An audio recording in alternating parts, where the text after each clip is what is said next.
Kemi is a friend, a very good friend at that. She's a colleague.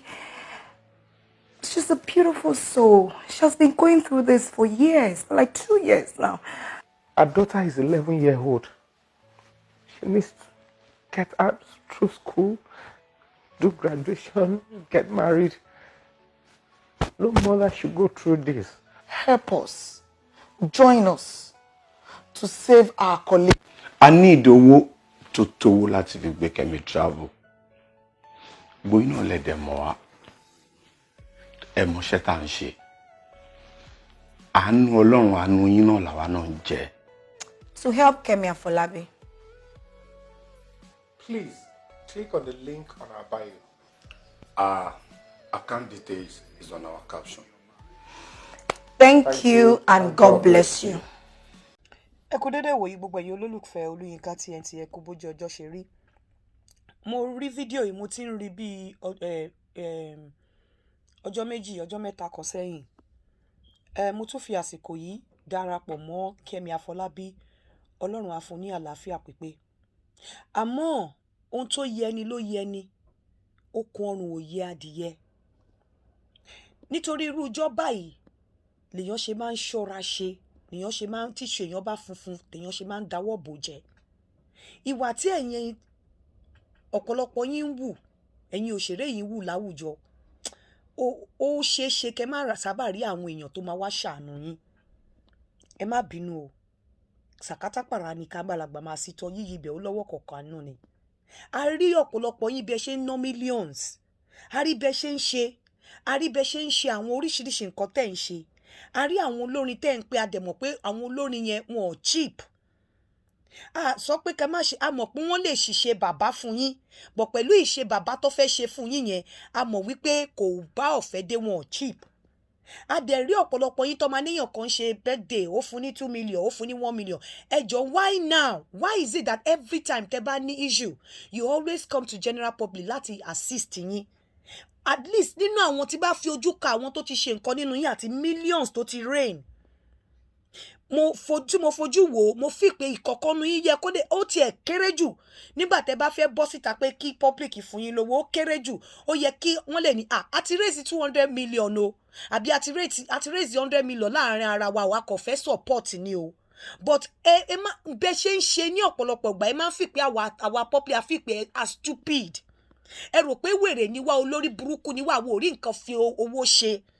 Nítorí ẹ máa bẹ́ ṣe máa bá a rí gbogbo nǹkan tẹ́ ń ṣe, ojú wa ò fọ́. Tí kan nu yín bá wá ní problem, ẹ tún wá bẹ̀rẹ̀ sí ní máa bẹ̀bẹ̀ fún owó. A dẹ̀ rí bẹ́ ṣe ń ṣe. Òun ló ṣe dàbẹ́ ni pé nígbà míì, nígbà tí mo wádìí, wọ́n ní ọ̀pọ̀lọpọ̀ wọ́n ní mirage ni, wọ́n ní fake ni. But ẹ ń fi fake yẹn, ẹ fi mirage yẹn, ẹ fi ń ba yí ẹlòmíì jẹ́ ni. Fake yẹn ẹ fi ń ba yí ẹlòmíì jẹ́ nítorí ẹni tó ní ìdánú, ẹ ní jẹ́ kí àánú dìde sí pẹ̀lú àwọn fake táwọn tí wọ́n sọ pé à ń rí. Tó bá dẹ̀ wá jẹ́ real ni, kò tọ́ sí yín láti wá tí wọ́n máa bá public, because ọ̀pọ̀lọpọ̀ àwọn tẹ́ ń wá ń báyìí pẹ̀lú nǹkan táwa ń rí tẹ́ ń ṣe yìí àti ọ̀nà tẹ́ ń gbé nǹkan gbà yìí, a rí pé ẹ ní jù wọ́n lọ. Ṣé ẹ fẹ́ joyè àgbà lọ́wọ́ Mary baálẹ̀ jòǹtolo ni? Ṣé fẹ́ joyè àgbà lọ́wọ́ Mary baálẹ̀ jòǹtolo ni? Torí ọ̀pẹ ṣe ń ṣe láwùjọ tá à ń rí lórí social media, àwọn party tẹ́ ń ṣe, àwọn owó tẹ́ ń ná, gbogbo bẹ́ ṣe ń ṣe, a rí pé ẹ ní ju ọ̀pọ̀lọpọ̀ wa lọ. Mo forúkọ bo àwọn kankan láṣìírí. Ẹni tó ń make nǹkan tẹ́ ń wọ̀, ó wà lára àwọn tó tèmi náà ń gbé iṣẹ́ fún. Mo dẹ̀ mọ iye tó ń ṣe nǹkan, tó ń ṣe aṣọ ẹyọ kan. Mo mọ iye tó ń ṣe ẹyọ kan. Bó tiẹ̀ jẹ́ pé mo ṣẹ̀ bẹ̀rẹ̀ pẹ̀lú ẹ̀bọ̀, mo mọ iye tó ń ṣe ẹyọ kan. Mo dẹ̀ máa ń rí ìmíì nínú yín tó máa wọ irú mode yẹn, ó lè wọ 10 láàrin ọ̀sẹ̀ kan. Ẹ jọ̀ọ́ nítorí Ọlọ́run. Ọ̀pọ̀lọpọ̀ àwọn tẹ́ ń béèrè owó lọ́wọ́ èyí, wọn ò lè afford àti gbé aṣọ wọn fún ẹni tó tiẹ̀ jẹ́ pé tá bá pín owó aṣọ ẹyọ kan tẹ́ ń sọ yẹn, tá bá pín sí 10, wọn ò lè afford láti gbé aṣọ wọn fún ẹni tó máa bá wọn ṣe, tó máa gba ìdásí kan nínú 10 tó máa pín sí yẹn. Yet ẹ dẹ̀ tún wá sí public. Ẹ wá sí public, ẹ máa ní pé kí wọ́n fún yín lówó. A dẹ̀ ń rí iṣẹ́ ṣe, ó dà ní pé ẹ rò bóyá a stupid àbọ̀dẹ̀ ni wá.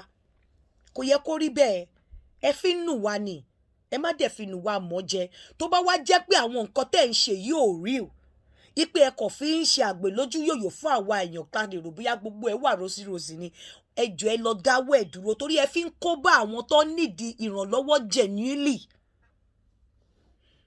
ẹ fi ìwà yín ways of life yín yẹn fake life tí ó bá jẹ́ bẹ́ẹ̀ o mi ò ní fake life ni o tó bá jẹ́ bẹ́ẹ̀ o mi ò sọ pé nǹkan tá à ń rí ò rí lò bọ̀ tó bá jẹ́ pé kò real ẹ fi ń kó bá àwọn tí wọ́n nídìí ìrànlọ́wọ́ láàrin yín honestly àwọn tí ẹ ń pè ní olórin mo mọ̀ wípé kò sí bó ṣe lè ṣe bàbá fún yín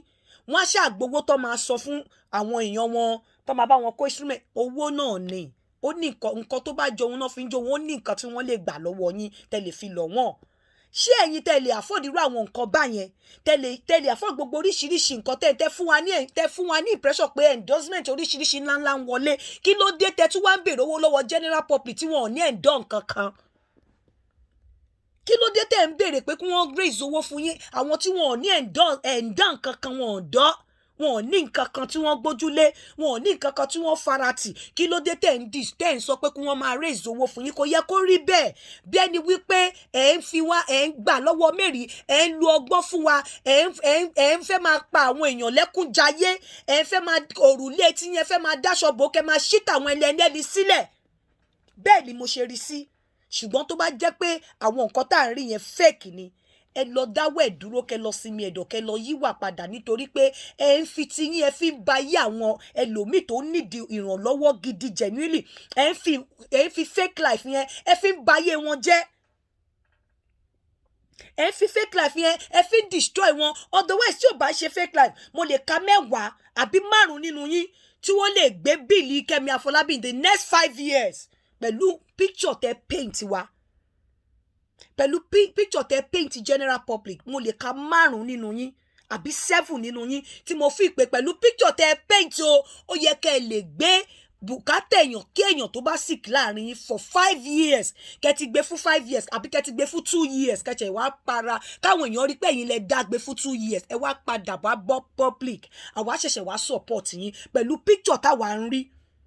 tẹ́ ẹ̀ bá rẹ́ni sọ fún yín àwa sọ fún yín nǹkan tìjú ni pẹ̀lú life tẹ́ ń live pẹ̀lú àwọn nǹkan tá à ń rí kí ìkọ̀kan wá ṣèkànnú yín kẹ́ wá máa bọ́ta pé ẹjọ́ ẹ ràn wá lọ́wọ́ kò ṣe nǹkan tó pọ́nyàn lé rárá nǹkan àbùkù nǹkan tó bùyàn nǹkan tó burú jáì nǹkan tó fa ìdọ̀tí síra èèyàn ni ẹ̀dẹ̀ tó bá pẹ̀lú àwọn tí mo dẹ̀ wá rí tó bá dẹ̀ jẹ́ pé wọ́n wá ní tí wọ́n wá di wípé ẹ tún nígi lẹ́yìn ọgbà ẹ tún ní ọsàn ẹ ní ọsàn tó dùn tó bá yẹ pé fẹ́ torí àwọn ìwọ̀n yìí àwọn ọsàn tó dùn lèmi kà wọ́n sí tẹ́ bá wá ń sọ fún mi pé ọsàn tó dùn ni wọ́n ẹ fẹ́ wá máa mu kíkan ó mì wípé ẹ lọ́sàn tó dùn ẹ mu kíkan that means pé kò sífẹ̀ẹ́ tó yè koro láàrin yín that means pé kò sífẹ̀ẹ́ tó yè koro láàrin yín ṣùgbọ́n tó bá jẹ́ wípé mirage àti wípé fake là ń rí ó kàn dàbí ẹni pé ni ẹjọ́ ẹ lọ jáwọ́ nínú ẹ̀ nítorí irú àwọn nǹkan táwọn youth ń rí náà nìyí tí wọ́n fi ń ṣìṣe irú àwọn nǹkan tí àwọn èèyàn máa rí rèé tí wọn ò ní lè ṣàánú yín nítorí àwọn nǹkan tá à ń rí ẹ lè bá àánú wá sọ́dọ̀ anybody àfi àwọn tó rí wọn ò bá pé náà máa ní nínú hard hand money àwọn fẹ́ fọwọ́ sápò fún yín lówó tá a dẹ̀ rí gbogbo nǹkan tá a rí gbẹgbẹ ṣe ń ṣe owó tá a rí bẹ́ẹ̀ ṣe tó máa léèyàn kan ṣe bẹ́ẹ̀dẹ̀ èèyàn kan fún 2 million wọ́n ṣe bẹ́ẹ̀dẹ̀ èèyàn kan fún ní 1 million ẹ jọ̀ọ́ nítorí Ọlọ́run ẹ má fi nù wá mọ́ jẹ tó bá jẹ́ fake life ni ẹ lọ dáwọ́ ẹ̀ dúró kẹ́ ẹ má máa kó bá àwọn tó nídìí ìrànlọ́wọ́ genuinely tó bá jẹ́ pé ó real ni ìkà nìyín ẹ má joyè ìkà ẹ má joyè àgbà lọ́wọ́ mẹ́rin baálẹ̀ jòǹtolo ẹ má jẹ́ kó jẹ́ wípé ẹ̀yin ní ẹ tún wá fẹ́ máa gbà lọ́wọ́ àwọn nínú ẹni tí ẹ̀yin tẹ́ ẹ ní ẹ fẹ́ máa gbà lọ́wọ́ àwọn aláìní mo sọ wípé ọ̀pọ̀lọpọ̀ yín láwọn tí mo mọ̀ nǹkan tẹ́ ẹ ń wọ̀ sẹ́ tí tẹ́ ẹ ń wọ̀ ẹni tó ń ṣe fún yín tó bá pín owó ẹ̀ sọ́nà 10 nínú àwọn tẹ́ ẹ ń sọ pé torí gbogbo èèyàn lẹ́ appeal sí pé kọ́ wá fún yín lówó wọn ò lè afford àti sọ ìdá kan ẹ̀ láti make nǹkan tó máa wọ̀ sọ́rùn nínú gold tó ń lò tó bá pín sí ọ̀dọ́ níbo náà ti fẹ́ rí we are talking about 7,000, 8,000 pounds gold. Ṣé ẹni tí ò lè rówó ra GL, tí ò rówó ra just single earring 1,000, lẹ máa ní wípé kó wá dáwó ikọ̀ bá ṣe nǹkan ara yín ó yẹ kẹ́yìn pẹ̀lú gbogbo nǹkan tá à ń rí ẹ kọ́kọ́ lọ gbé débì kan ná àbí kẹ́ bọ́ta kẹ́ wá sọ fún wa pé nǹkan tá à ń rí o kò rí bẹ́ẹ̀ o àwa lè mọ wọ́n ní ẹ gbé ẹrù yín fún yẹ ẹ wá kẹ́ jẹ́ ká mọ ibi tí ó ń dùn yín ẹ jẹ́ ká ẹ wá sọ fún wa pé nǹkan tá à ń rí o kò rí bẹ́ẹ̀ o oníkálùkù àmọ́ bó ṣe máa káràmásìkì bọ́ ẹ lè máa live bẹ́ẹ̀ ṣe live táwa ń rí àti àwọn nǹkan táwa ń rí kẹ́ wá fẹ́ máa sọ pé àwọn tí wọ́n torí target yín ọ̀pọ̀lọpọ̀ àwọn tó wà nílùú òyìnbó ni so ẹ lè rí nǹkan tá à ń rí kẹ́ wá máa sọ pé káwọn èèyàn dìde fún yín tó bá wá jẹ́ pé kò ń ṣe real thing là ń rí ẹ má fi tiyín kó bá àwọn èèyàn tí wọ́n nídìí oore ẹ ń fi tiyín kó bá àwọn èèyàn tó nídìí ìrànlọ́wọ́ genuinely ẹ lọ ẹ jọ̀ọ́ mo fọlọ́run bá bẹ̀ yín mi ò bú yín o mo kàn ń advice ni ẹ jẹ́ ká lọ tọwọ́ ara wa ọwọ́ ọmọ wa baṣọ ẹ̀yin àgbààgbà níbẹ̀ ẹ bá àwọn tẹ́ ẹ mọ̀ wípé kíní yìí consign tó àwọn tẹ́ ẹ mọ̀ pé pẹ̀tẹ̀pẹ̀tẹ̀ yìí máa taba ẹ bá wọn sọ̀rọ̀ so that àwọn tó nídìí ìrànlọ́wọ́ wọ́n á lè rí ìrànlọ́wọ́ ẹ hàn ní máa fi torí irú èmi sìn mo dẹ̀ mọ̀ pọ́lọ́pọ̀lọpọ̀ ló máa ronú bí èmi pé ṣọ́dẹ̀ ni wá ni à ń rí gbogbo nǹkan tó ń ṣẹlẹ̀ náà kí lẹ wá tún béèrè nǹkan lọ́wọ́ wa fún kí lẹ ń béèrè lọ́wọ́ kò ṣèmi nìkan bọ̀ public ni mo wà lára àwọn general public tẹ̀yìn appeal sí náà kí lẹ appeal sí general public ẹ ní jù wá lọ náà láàrin ẹ̀yin méje ó yẹ kẹ́ lè gbé anybody tó bá sick láàrin yín kẹ́ gbé for like 2 years kẹ́ tó come back to society pé kí wọ́n wá help yín ẹ lọ ṣàtúnṣe nǹkan tó yẹni ló yẹni okun ọrùn ò yẹ adìyẹ ire o ó dàbọ̀.